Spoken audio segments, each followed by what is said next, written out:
Chers amis, Boker Or, Beshem Hashem Naaseh Venaslech, nous sommes aujourd'hui le jeudi 18 février, comme on le disait tout à l'heure, mon fils Eliwa Yakar, Hashem Valchoto Bechol Asherlo, et le Vav du mois de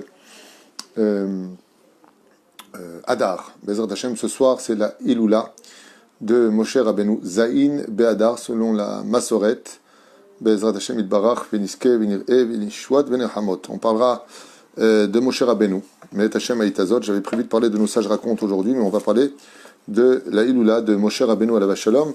Et c'est une Iloula un peu particulière, comme celle d'Eloua Navi Zachor Letov, puisque Moshe Rabbeinu, on ne sait pas où est sa sépulture. Donc avant de commencer ce shiur sur la biographie de Moshe Rabbeinu Alav Shalom, ce shiur a été acheté aujourd'hui par Sarah Rechia pour la Haskara de son grand-père Eliaou Ben Chana. Zichrono Livracha, on a déjà donné le nom des malades, des gens qui sont niftarim, on pensera à tout le monde. Et comme je le disais tout à l'heure en tant que sandak, je vous bénis tous autant que vous êtes. Bracha, revacha, v'atzlacha bechol ma'aseh shakol yirak leshem shamaim l'ervodo shel kudsha berichu v'niske l'agdil Torah le hadira betachlit shel rat shamaim. Donc beaucoup de santé, beaucoup de parnassa, beaucoup de réussite sur tous vos chemins. Moshe Rabbeinu est un personnage unique, même si chaque juif est unique à l'image des empreintes digitales qui sont uniques chez chaque humain. Donc chaque personne sur Terre a quelque chose d'unique en lui, il fait partie d'une pièce, d'un puzzle universel sur le mishtar de l'humanité, sur le domaine de l'humanité. Donc on a tous quelque chose d'unique en nous, même si les Chinois se ressemblent tous pour en blaguer, mais chaque Chinois aussi a une fonction, chaque personne qui naît a une existence. Moshe Rabbeinu n'est pas comme les autres. Pourquoi ? Parce que, comme vous le savez, on dit que nul n'est irremplaçable, c'est vrai. Et les cimetières sont là pour le prouver. La vie continue, même si c'est une personne qui était waouh, la vie continue. Moshe Rabbeinu dit le Harizal, Loulé Moshe Rabbeinu, si ce n'était pas Moshe Rabbeinu qui nous avait fait sortir du pays d'Égypte, personne n'aurait pu le faire.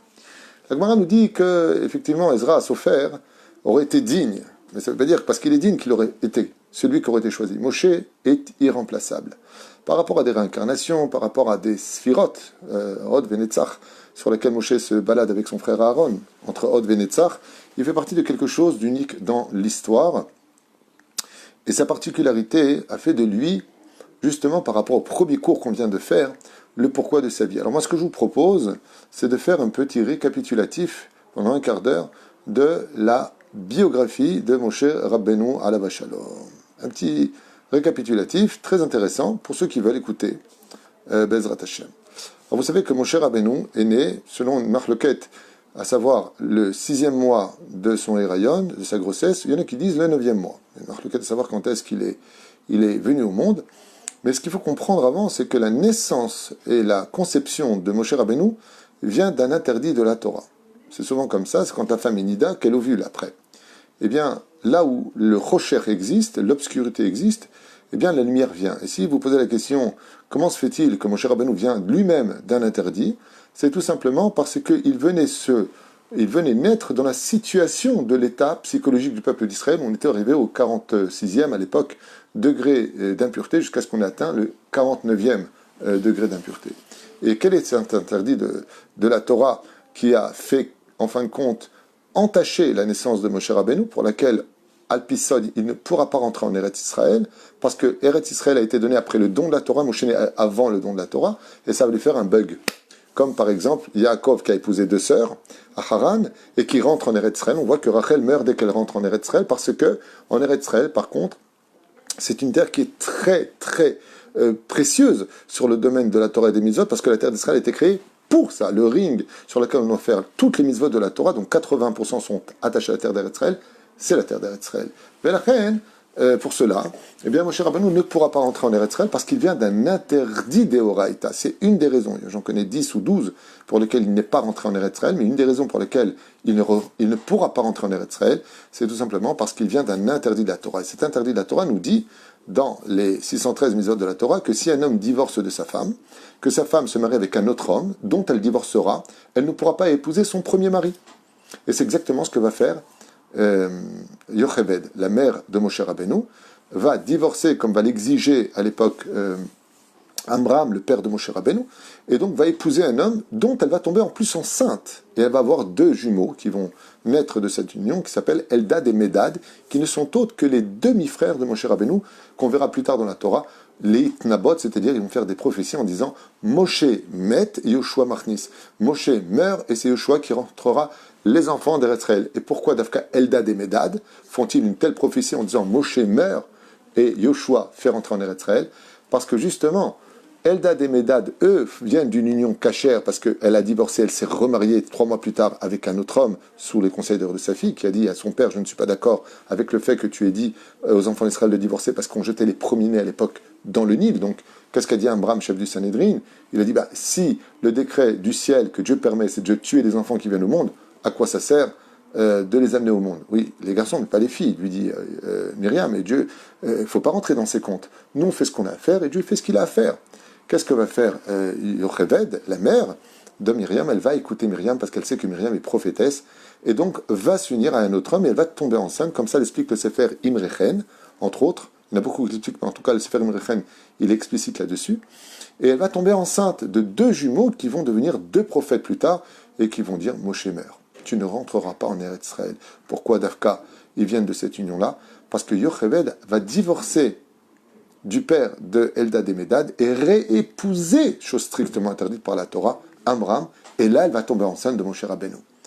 Moshe Rabbeinu vient d'un état de naissance qui exprimait l'impureté dans laquelle se trouvaient les enfants d'Israël, et donc c'est pour ça que le Mashiach viendra ou sur un âne ou sur des nuages. C'est une allusion qui est faite sur où est-ce qu'on sera, est-ce qu'on se comportera dans la pureté du nuage, ou est-ce qu'on sera aussi chamorim que des ânes, ces Zot là. Le Mashiach viendra sur le dos de ce que nous allons lui préparer comme piste d'atterrissage. Est-ce qu'on se préparera avec sérénité, en comprenant que stop avec nos bêtises, qu'il faut être Shomer Shabbat, qu'il faut arrêter de lutter contre la Torah constamment, de voir le monde de la Torah comme étant le parasite de la société, Chas Shalom, Daïm Advarim Haele. Je ne pas dit qu'il n'y avait pas qui profitaient un petit peu, qui se cachaient derrière la Torah, mais c'est des unités. L'ensemble des gens sont des gens merveilleux. Aval, encore une fois, c'est un autre sujet. Velachen, Biseata Dishmaya, Moshe Rabbeinu est né. Certains disent à 6 mois et d'autres à 9 mois. C'est le même chiffre, juste un qui est à l'envers, l'autre qui est à l'endroit. De là, on apprend d'ailleurs qu'un enfant qui naît à 6 mois est solvable. Avant ça, c'est un S-Sivi, un S-Gamour. Et il va être sevré, Baruch Hashem, par sa mère. Et puis être tout de suite emmené et déposé sur la Teva, dans une espèce de berceau en paille, avec du poids, pour recommémorer un tikkun qui, Alpi Kabbalah, est très intéressant, Alpi Sod, qui n'est autre que le retour de l'Arche d'Alliance, car Moshe est la réincarnation de Noach. Moshe, c'est la réincarnation de Noach. Velachen, Moshe Rabbeinu alav shalom va se retrouver, comprenant en lui toutes les âmes du peuple d'Israël en train de pleurer sur le Nil. Et il a la voix d'un Nahar. Nahar, ça veut dire d'un jeune. De là, on apprend que déjà à cette époque-là, les enfants qui naissaient n'étaient pas comme les enfants qu'on connaît aujourd'hui. Ils étaient beaucoup plus matures, parlaient beaucoup plus vite, étaient capables de s'exprimer. Et déjà bébé, Moshe Rabbeinu pleurait comme un Nahar. Il y a plusieurs explications qui sont données. Une d'entre elles, Nahar veut dire un jeune homme. Une d'entre elles, c'est que Moshe pleurait toutes les larmes des enfants d'Israël dans sa gorge à lui. Moshe Rabbeinu alav shalom arrive vers le palais de Pharaon, et là-bas, Batia, accompagné de dizaines et de dizaines de servantes, va dans le Nil. Et qu'est-ce qu'elle va faire dans le Nil? Elle vient se convertir au judaïsme. Il y en a qui disent qu'elle avait la lèpre, et qu'elle est venue se soigner, se soulager de sa lèpre. Là-bas va se passer un grand miracle qu'on utilisera dans la Gada de Pessah. Beyat Razaka, c'est les 10 plaies. Au Bizro Anetouya, d'un bras étendu. De quel bras Dieu parle-t-il?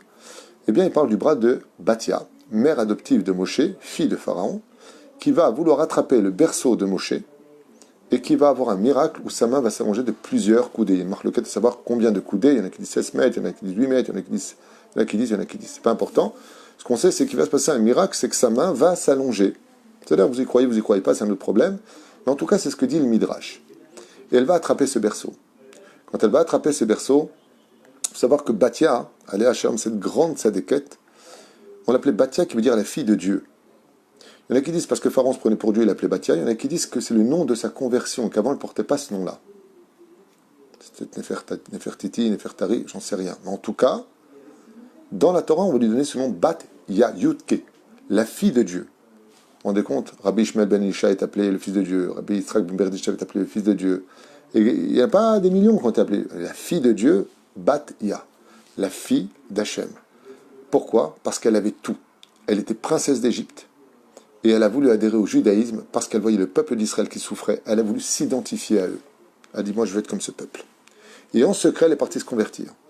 Étant donné qu'elle est partie se convertir et qu'elle n'arrivait pas à avoir d'enfants, Izarta le Hametz et Moshe Rabbeinu d'éduquer, de recevoir Moshe Rabbeinu chez elle. Et là-bas, il va se passer quelque chose de bizarre, c'est que Moshe va accepter de venir dans ses bras. N'étant pas enceinte, elle ne pouvait pas l'allaiter.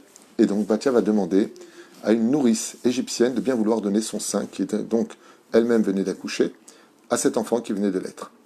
Ce qu'il faut savoir, c'est que Myriam, Aléa Shalom, suivait Moshe à travers les roseaux, à l'image de la Shekhinah, qui se cache, qu'on ne voit pas, mais qui nous surveille dans tout ce que nous pensons, disons ou faisons. Et voilà que Moshe Rabbeinu va très vite grandir dans la maison, sur les genoux de Pharaon. Un événement s'est passé le jour où il a tété du sein de cette nourrice, où la première goutte de lait qui sortait de son chad, de sa poitrine, s'est posée sur la lèvre de Moshe Rabbeinu. Et Moshe Rabbeinu va refuser de tourner sa tête, il ne va pas l'avaler, il va juste tourner sa tête et ne pas boire. Pourquoi? Parce qu'il y a une généralité qui dit Kol ayotse mina tame tameu. Tout ce qui sort de l'impur est impur. Moshe Rabbeinu de manger strictement cachère. Cette femme ne mangeait pas cachère. Son lait n'était pas cachère. Ainsi donc, Moshe Rabbeinu, en tant qu'enfant et que bébé, a refusé de boire de ce lait-là. Seulement cette goutte est venue sur sa lèvre. Qu'est-ce qu'a fait Moshe Rabbeinu? Il était gêné. Il était très gêné. Puis voilà qu'à l'âge de 2 ans, le Midrash, comme le dit Rabbi Eliezer Ben Okanos, nous raconte que Pharaon tenait Moshe sur ses genoux. Qu'est-ce qu'avait dit Pharaon? Vous vous rappelez? Il faut tuer tous les premiers-nés parce que le Messie, le Mashiach, viendra d'eux. D'accord? Koujourou, il adore les rigolos de ce monde. Il adore les clowns de ce monde. Tu veux tuer, toi, le Mashiach, mais moi je dis qu'il vit, toi tu veux le tuer, pour qui tu te prends? C'est toi qui vas le mettre sur tes genoux, tu veux lui donner un neine, c'est toi qui vas lui donner à manger. À propos, Myriam va s'approcher de Batia, après sa conversion, et lui dire « Je connais la maman de cet enfant, et elle a du lait à lui donner. C'est le seul qu'il mangera. Il ne mangera pas et ne boira pas le lait d'une femme impure. » Batia va inviter Yocheved. Il faut savoir que Yocheved, la mère biologique et la maman adoptive de Moshe Rabbeinu, vont devenir amies et donner l'éducation à Moshe Rabbeinu, qui ira étudier depuis sa plus grande enfance la Torah, les mitzvot et les bonnes actions. Contrairement au film de Cécile B2000 où il va découvrir à l'âge, je ne sais pas quel âge, qu'il était juif. Mamash Touyot, Bemitzak Banyot. Moshe n'a fait aucune avéra, jamais d'idolâtrie en Égypte. Et donc, Moshe Rabbeinu va téter du sein de sa mère, et à l'âge de 2 ans, alors qu'il était assis sur les genoux de Pharaon, eh bien, il va faire quelque chose d'inattendu. Prendre la couronne de Pharaon, lui enlever de sa tête et la poser sur sa tête. Pharaon, on va voir les choses comme ça. Bilam, qui était juste à côté, a dit « Il est le Mashiach. C'est lui, Mashiach. » Et là, à ce moment-là, Batia s'est jeté aux pieds de son père et lui a dit « Papa, mais c'est mon fils. C'est pas le Mashiach. Tu vois bien que c'est un enfant. Un enfant, il aime tout ce qui brille. C'est des bêtises. » Bilam, il dit « Alors, puisque tu dis qu'il aime tout ce qui brille, qu'on apporte 2 plateaux ici. » Sur le premier plateau, ils ont mis des pièces d'argent, des rubis, des diamants, des émeraudes, toutes sortes de pierres précieuses et la couronne de Pharaon. Sur l'autre plateau, ils ont mis des charbons brûlants, ardents, remplis de feu. Et ils ont apporté les 2 plateaux devant Moshe qui n'avait que 2 ans. Qu'est-ce qu'a voulu faire Moshe tout de suite de par sa nature? Faire tomber l'Égypte. Il prend sa main droite pour l'emmener prendre la couronne de Pharaon, et Dieu envoie l'ange Gabriel pousser la main, et Moshe va prendre du charbon brûlant. Et qu'est-ce que font les enfants en général? Qu'est-ce que font les enfants? Ils mettent tout à la bouche. Il va prendre ce charbon brûlant et se brûler les lèvres. D'où le fait que Moshe Rabbeinu deviendra bègue. Il s'est brûlé tout simplement les lèvres.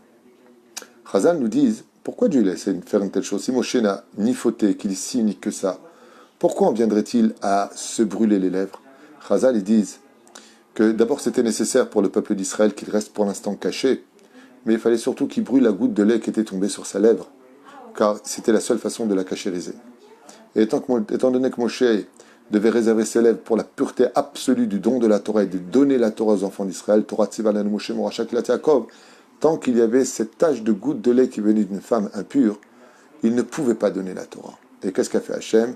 Il a laissé l'ange lui prendre ce chardon brûlant, et Moshe s'est brûlé la lèvre, mais en réalité, il s'est sanctifié le lieu de cette tache de lait qui était impure sur ses lèvres pour pouvoir donner la Torah aux enfants d'Israël. L'une des choses qui a le plus dévoilé et révélé le pourquoi du choix de Moshe aux yeux d'Hachem a été son empathie pour la douleur des enfants d'Israël. Moshe avait tout à la maison. Il vivait dans les palais de Pharaon. Il avait son propre palais. Il avait tout ce qu'il demandait. Il se faisait lui-même la cacheroute, lui-même. Tout ce dont il avait besoin, il l'utilisait pour lui. Il n'avait besoin de rien. Mais Moshe jeûnait chaque jour. Il était triste. Il observait par la fenêtre et voyait ses frères souffrir. Il étudiait avec les Lévi'im dans les Bate Midrashot, en secret de Pharaon, pour apprendre la Torah et les mitzvot chaque jour de sa vie. Et toutes les nuits dans Saïd Bodédout, Moshe Rabbeinu ne cessait de pleurer pour que la Géoula vienne sauver les enfants d'Israël. Et il partait tous les jours les voir. Dès qu'un soldat se retournait, il lui donnait de l'eau, il lui donnait du pain, il lui donnait ce dont il avait besoin. Il essayait de régler les problèmes de façon le plus minutieuse, mais en même temps le plus cachée, car le moment de la Géoula n'avait pas encore sonné. Jusqu'au jour où il a vu un homme juif frappé par un Égyptien, car cet homme-là voulait lui prendre sa femme, patati patata, tout le monde connaît l'histoire. Et Moshe Rabbeinu va tuer l'Égyptien. D'un coup de poing, d'un coup de râteau, du nom de Dieu. Plusieurs opinions sont données, comme le rappelle Rashi. Et il va enterrer cet Égyptien. Il sera vendu par ses propres frères. Dathan et Aviram iront le vendre. Et Moshe Rabbeinu essaiera de fuir. Seulement, il sera très très vite rattrapé. Et il sera torturé. Il sera emmené dans les geôles de l'Égypte, face à Pharaon, et ils viendront pour lui couper la tête. Mais Dieu fera un miracle et le cou de Moshe Rabbeinu va se transformer en marbre, comme ce fut le cas de Yaakov avec Esav quand il voulut le mordre. Alors il va apporter un autre bourreau pour faire quelque chose de plus grave encore. Qu'est-ce que va faire Hachem? Il va faire en sorte que le bourreau perde lui, qu'il n'entende plus. Et il va dire, je ne comprends pas, qu'est-ce que tu dis? Alors ils vont faire venir un autre bourreau. Et lui, on va lui dire, il va entendre, seulement pour aller chercher les ustensiles de torture et de mise à mort, Dieu va le rendre aveugle. Alors ils vont faire venir un troisième bourreau qui va demander qu'est-ce que Pharaon attend de lui, mais Dieu va le rendre muet. C'est ce que dira Akadosh Baruch Hu à Moshe Rabbeinu au Har Sinaï. Qui a rendu l'homme aveugle? Qui l'a rendu sourd? Qui l'a rendu muet? N'est-ce pas moi, dit Hachem? De quoi tu perds, Moshe Rabbeinu, d'aller libérer mon peuple? Faisant allusion à ce miracle que Moshe avait vu de ses propres yeux, là où il était. Et Pharaon s'est rendu compte, très rapidement, qu'il ne pourrait rien faire contre lui. Alors il passa de l'autre côté, ouvrant le désert à Moshe en lui disant « Pars d'ici et ne reviens plus dans ce pays ». Moshe s'en alla. Seulement, contrairement à ce que les gens pensent, il n'est pas parti à Midian. Il est parti dans un autre pays qui était le pire ennemi et la deuxième puissance du monde à cette époque, l'Éthiopie, le pays de Couche. Et là-bas, Moshe Rabbeinu, en arrivant dans ce pays, va découvrir une guerre incroyable, une guerre interne. Le roi de Couche, qui connaissait très bien Moshe Rabbeinu en tant que prince d'Égypte, était à l'extérieur de son palais et de sa muraille avec toute son armée, car son conseiller, le fameux pourri qu'on appelle Bilam, qui avait quitté Pharaon, regardez ce que c'est un homme ingrat, il était conseiller chez Pharaon, on lui a proposé plus d'argent chez les ennemis de Pharaon, il est parti travailler pour eux. Ça s'appelle de l'ingratitude. Chez les ennemis, celui qui faisait la guerre pour une histoire de territoire en Égypte, où est-ce qu'était la limite qui sera définie en fin de compte par les grenouilles et les sauterelles qui vont définir les limites du pays d'Égypte, d'où le shalom sortira enfin. Mais à cette époque, la guerre existait encore. Et quand Moshe Rabbeinu est arrivé en Éthiopie, il a vu là-bas le roi. Le roi l'a reconnu, il lui dit « Mais qu'est-ce que tu fais ?» Il dit « J'ai fui l'Égypte. L'Égypte ne sont plus mes amis. » Alors Moshe a dit au roi « Et toi, qu'est-ce que tu fais ici ?» Il dit « Malheureusement, j'ai pris comme conseiller ce fameux sorcier qu'on appelle Bilam Aracha, ce Bilam. Et qu'est-ce qu'il a fait lui? Il m'a donné une stratégie de partir en guerre, alors qu'il fomentait derrière mon dos de prendre le pouvoir de mon royaume. Il a vidé les caisses de l'argent que j'avais pour les donner aux gardes à l'intérieur, aux ministres. Il les a tous achetés et maintenant on ne peut pas rentrer. Moshe va dire au roi d'Éthiopie, mais je ne comprends pas. Si tu veux rentrer, il faut rentrer par les douves. Ah, il y a des douves, il y a des tunnels. Il faut rentrer par là-bas. Il lui dit, mais tu crois qu'on n'a pas essayé? Le problème, c'est que Bilam, pendant que nous n'étions pas là, a fait chercher par tous les soldats internes de mon royaume que des scorpions, que des serpents extrêmement venimeux. Et donc, chaque fois qu'on a envoyé des soldats pour passer par les douves, eh bien, ils ne sont pas revenus. Et le peu qu'on a pu retirer avec des cordes était mort, piqué par des aspics, par des mambas toutes sortes de serpents extrêmement dangereux. Qu'est-ce que va dire Moshe? Il lui dit, tu me laisses t'aider? Il lui a dit, fais comme tu veux. Il donna un ordre aux soldats en leur disant, fabriquez des cages, de grandes cages. Et puis voilà que pendant 2 semaines, toute l'armée du roi d'Éthiopie vont capturer, attraper tous les rapaces qu'ils trouveront là où ils iront. Et ils en ont ramassé, grâce à la bracha de Moshe, des milliers. Qu'est-ce que va dire après Moshe Rabbeinu? Apporter les cages devant les douves, et pendant 1 semaine affamés, ils vont ouvrir les portes des cages, où tous les rapaces vont foncer dans les douves, dans les tunnels, et bien entendu, de quoi ils se nourrissent? De serpents. Ils ont la technique, ils ont la protection nécessaire de leurs plumes pour ne pas être mordus, et ils vont dévorer absolument tous les serpents que Bilam avait, par sa sorcellerie et par son stratagème, mis en place. Quand Bilam va voir une chose pareille, il en voudra une 2e fois, il reconnaîtra que ce sera Moshe Rabbeinu, et il prendra la fuite pour aller justement à Midian et à Moab. Là, on le retrouvera plus tard. Quand le roi va rentrer, exténué par la fatigue, la morsure du soleil, et sur le point de mourir, il va demander à Moshe Rabbeinu, le temps que son fils, qui était encore un jeune enfant, grandisse, de prendre les rênes du pouvoir de l'Éthiopie. Et Moshe Rabbeinu, chers amis, va devenir roi d'Éthiopie pendant 40 années de sa vie. 40 ans, il sera, dit le Midrash, roi d'Éthiopie. En formant Bezrat Hashem, ce nouvel enfant, et après quoi, Pharaon lui proposera, le roi d'Éthiopie lui proposera sa fille. Et comment s'appelait sa fille? Le Midrash nous dit Séphora. Tzipora était le nom de la fille du roi d'Éthiopie, contrairement à la 2e Tzipora qui deviendra la femme de Moshe Rabbeinu, qui n'est autre que la fille de Yitro, la 7e fille. Il y en a qui disent c'est une fille adoptive, il y en a qui disent c'était vraiment sa fille, peu importe. Plusieurs déotes. Et la reine, Moshe Rabbeinu va quitter l'Éthiopie après 40 ans, couronne, ainsi de suite, et instaurer la paix et les 7 lois noachides à cette nation d'Éthiopie. Il quittera l'Éthiopie pour aller à Midian. Et c'est seulement 40 ans plus tard qu'il ira à Midian, où là-bas il rencontrera les filles de Yitro, au nombre de 7, qui se faisaient agresser par les bergers. Et pourquoi ils se faisaient agresser par les bergers? Chazal nous dit parce que Yitro se posait la question sur le Dieu réel qui créa l'univers. Et étant donné qu'il se posait des questions et qu'il commençait déjà à arrêter un peu l'idolâtrie, eh bien les bergers avaient mis en quarantaine Yitro et ses filles, ce qui fait qu'ils les empêchèrent de pouvoir abreuver leurs troupeaux. Moshe va venir corriger une fois pour toutes les bergers qui vont être remis à leur place, et les filles de Yitro vont pouvoir donner à boire à leurs troupeaux. Quand ils vont voir que c'était un homme qui traversait le désert et qui était fatigué, ils vont lui proposer de venir à la maison. Et là, va se passer un événement encore plus tragique pour Moshe Rabbeinu. Moshe Rabbeinu, après avoir traversé ce désert jusqu'à être arrivé à Midian, va se retrouver face à Yitro. Yitro lui dit, mais tu n'es pas le prince d'Égypte? Il lui dit, si, j'ai eu un problème avec eux, et donc, pourquoi? Les 7 lois noachides, parce que les 7 lois noachides existent depuis l'époque de Noach, donc bien avant Moshe Rabbeinu.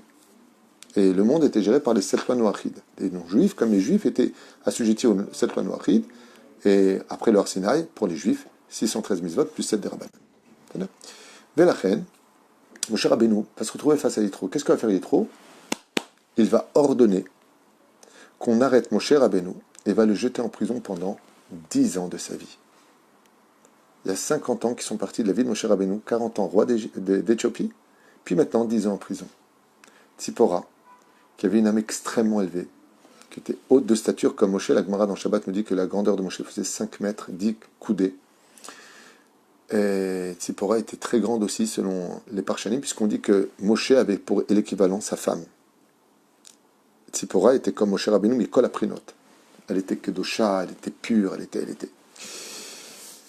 Et Tzipora va nourrir Moshe Rabbeinu. On l'appelait Tzipora Mishon Tzipor, qui veut dire un oiseau. Elle était très légère, extrêmement pudique, extrêmement effacée, et puis elle envoyait comme ça, constamment, à manger à Moshe.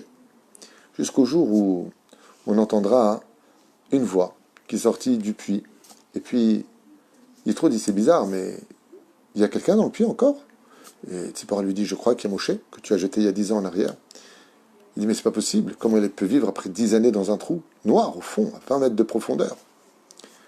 Ils vont lui envoyer une corde, Moshe va monter en haut, et Moshe va être enfin accueilli par Yitro pour devenir son beau-père. Chez Nehemar, Bo Tochal Lechem, viens et mange du pain. Le pain est considéré comme étant, la kala, comme c'est marqué, tu ne mangeras pas le pain de la fainéantise, celle que ta femme te fait. Le pain est une allusion à la femme. Et la reine, Moshe Rabbeinu va épouser Tzipora et s'occuper une fois de plus des troupeaux de Yitro. En allant les faire paître, un mouton va s'échapper. Moshe va lui courir derrière à l'image d'Abraham qui courait après le veau.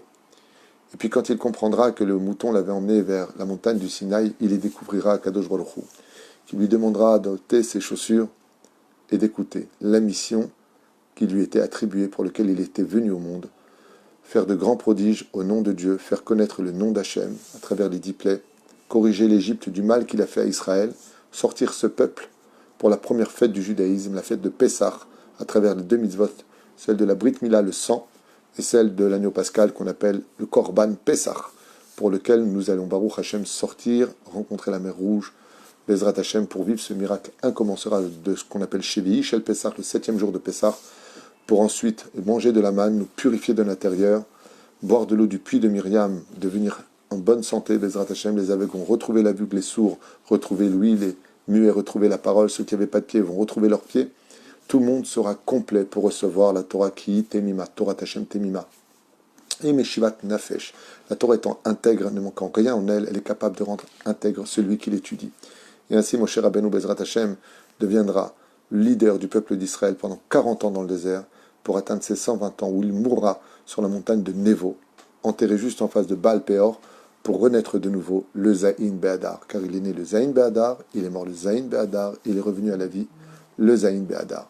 Certains disent qu'en réalité, après être mort au Har Nevo, Moshe Rabbeinu a été enterré par Dieu lui-même, Benishikat Shrina, il aurait été emporté, en réalité en secret en catimini, dans Maharat Marpella. Certains disent qu'il est enterré là-bas, disent que non, peu importe, quoi qu'il advienne, Moshe Rabbeinu, car évite Am Israël, l'Ikdushato. En d'autres termes, vous avez compris qu'on doit tout à Moshe Rabbeinu, notre sortie d'Égypte, ses enseignements, la Torah qui nous a amenés. La reine, il y a un minag de jeûner la moitié de la journée du mois de Hadar, il y en a qui font un tikkun en l'honneur de Moshe Rabbeinu. Et il y a une grande mitzvah d'étudier toute la journée en l'honneur de Moshe Rabbeinu, Bezrat Hashem, puisque Moshe Rabbeinu n'a pas été que celui qui nous a fait sortir du pays d'Égypte, mais il sera aussi celui qui nous libérera chez Neymar, comme c'est marqué, Hagoel Arishon, Hiye, Hagoel Acharon. Le premier libérateur sera aussi le dernier libérateur. En d'autres termes, si Moshe n'est pas rentré en son temps en Eretz Israël, c'est parce qu'on l'attendait dans notre temps à nous, pour qu'il rentre, pour nous faire sortir de la galoute intérieure de chaque juif, mais surtout aussi géographiquement parlant, la galoute dans laquelle nous nous trouvons encore aujourd'hui, à travers tous les pays, le retour des enfants d'Israël sur la terre d'Israël, pour la Teshuvah en Eretz Israël, pour le Dieu d'Israël, pour la Torah d'Israël et pour la Géoula du peuple d'Israël. C'est bien ce soir si vous pouvez faire une belle Seouda, avec de la viande et tout le monde réuni, avec bien entendu, je parle de la famille, moi, en l'honneur de Moshe Rabbeinu, et puis de raconter à la limite ce que vous avez entendu maintenant, ou d'autres choses si vous avez sur Moshe Rabbeinu. Grand Atzlacha Sarah Richia, Shem Verechota, et c'était pour la skara de Eliaou Ben Chana, Srout Moshe Rabbeinu Yagan Alab, Kol Am Israël, Kol Tuv Leitraot.